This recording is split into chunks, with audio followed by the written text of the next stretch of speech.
તો પહેલા તો બધાને જય માતાજી મિત્રો. હું વામન કુમાર, આપ સૌનું મારી ચેનલ વામન પંડ્યામાં હાર્દિક સ્વાગત કરું છું. તો આજે આપણે જઈ રહ્યા છીએ શ્રી ઘોડાવાળા ખોડિયાર માતાજીના મંદિરના દર્શન કરવા માટે. તો આ મંદિર આવેલું છે માંડળ અને મોટા આસરાણાની વચ્ચે. તો એકવાર જરૂર મુલાકાત લેજો, કારણ કે ખોડિયાર માતાજીનું મંદિર છે અને સરસ એવી ગૌશાળા પણ છે. તો જઈને માતાજીના દર્શન કરીએ અને ગૌશાળા પણ જોઈએ કે કેવી ત્યાંની ગૌશાળા છે. તો ચાલો ફટાફટ પહોંચીએ માતાજીના મંદિર તરફ. તો જે સામે દેખાઈ રહ્યું એ ખોડિયાર માતાજીનું મંદિર છે, ત્યાં જ આપણે જવાનું છે, જેનો ગેટ પણ રોડ ઉપર જ છે.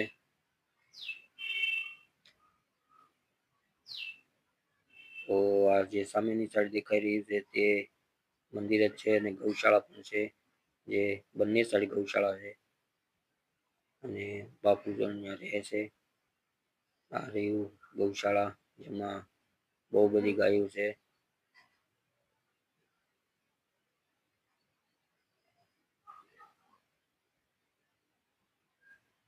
તો આપણે પહોંચી ગયા છીએ. ગૌશાળા છે આ મોટી વિશાળ, આ બાજુ પણ ગૌશાળા છે. આ છે મંદિરનો મુખ્ય ગેટ, જ્યાંથી આપણે પ્રવેશ કરીએ. સામે દેખાઈ રહ્યું છે તે બજરંગદાસ બાપાની નાની કુટીર બનાવેલી છે. તો પહેલા મટુડીના દર્શન કરીએ પછી આગળ વધીએ.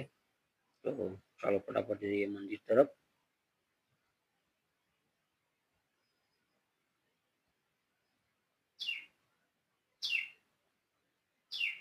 લાકડાની મસ્ત બનાવેલું છે બાપાની મઢી.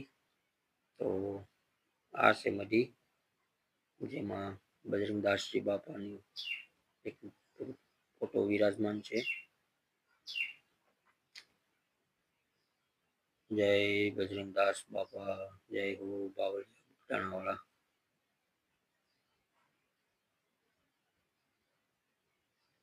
સરસ મજાની બનાવેલી, જે વાંસના કટકાઓથી બનાવેલી છે. જોવામાં પણ બહુ સરસ લાગે છે. તો દર્શન કર્યા બાદ થોડાક આગળ વધીએ આપણે.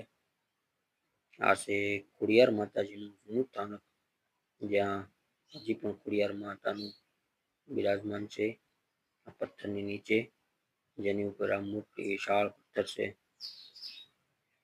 એમની નીચે નાનકડું એવું મંદિર બનાવવામાં આવેલું છે. આ છે ખોડિયાર માતાનું મંદિર. ચાલો ખોલીએ દરવાજા. તો પહેલા તમને બતાવી દઉં, આ અંદર ખોડિયારમાં છે. જો આ છે ખોડિયાર માતાજી, જે અહીં બિરાજમાન છે સાક્ષાત. ને ઘણા ભાવિક ભક્તો અહીં આવતા હોય છે. અને આ બાજુની સાઈડ હનુમાનજી મહારાજ બિરાજમાન છે. ને આ બાજુ ગજાનંદ ગણપતિ મહારાજ. અહીં પણ પથ્થરમાં પણ ત્રિશુલ દોરેલા છે, જે માતાજીનો વાસ ગણવામાં આવે છે. આ છે મુખ્ય સ્થાનક ખોડિયાર માતાનું.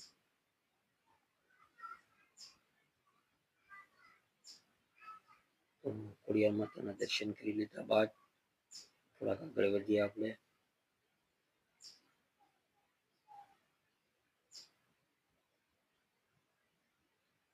આ ગૌશાળાની અંદર ઘણી બધી ગાયો છે, ઘોડા પણ છે ને ઊંટ પણ છે, કૂતરા પણ છે. જો આ કૂતરા છે, ગરુડિયા પણ છે અહીં નાના નાના. તો ચાલો જઈએ મુખ્ય મંદિરની તરફ ધીમા ધીમા. આ રીતની દાદરા બનાવેલા છે, જ્યાંથી ઉપરના તરફ જઈશું મંદિર તરફ.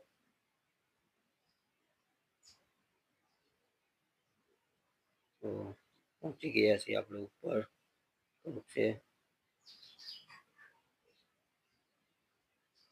આ છે ખોડિયાર માતાજીનું મંદિર, જે ઉપર બનાવેલું છે અલગથી. જય ખોડિયારમાં. મંદિરને તાળું છે, આપણે ખોલશું નહીં. તાળીમાંથી દર્શન કરીએ માતાજીના. આ છે ખોડિયાર માતાજી અહીંના. જય ખોડિયાર માતાજી. આ છે અહીંના ખોડિયાર માતાજી, જેમને ઘોડાવાળા ખોડિયાર તરીકે ઓળખવામાં આવે છે.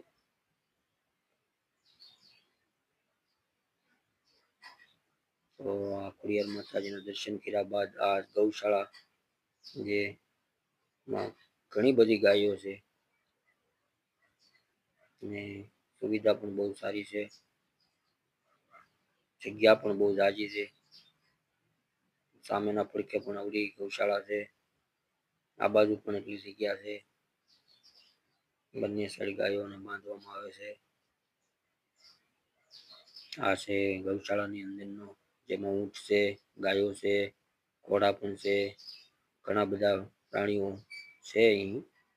આ છે ઊંટ, ઘોડા ને આ છે એની સુંદર ગાયો. બકરા પણ છે. ચાલો જઈએ ગલુડિયા મળવા. તો આ છે એના ગલુડિયા, જે કાફી મનમોહક અને ખૂબસૂરત છે, જે જોતા જ માણસની નજરમાં આવી જાય એવા ગલુડિયા છે અને પ્રેમાળ પણ છે.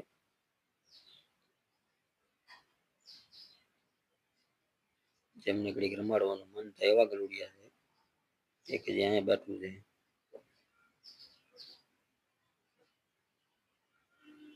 હજી અહીંયા એક બે બેઠા છે બાપુને ગાડલા હેઠે. અહીંયા છે આ બાપુની જગ્યા, જ્યાં બાપુ રહે છે. ઠંડા પાણીની વ્યવસ્થા છે. તો આ તો શ્રી ખોડિયાર માતાજીનો બ્લોગ. જો તમને ગમ્યો હોય તો લાઈક કરો અને સબસ્ક્રાઈબ કરો.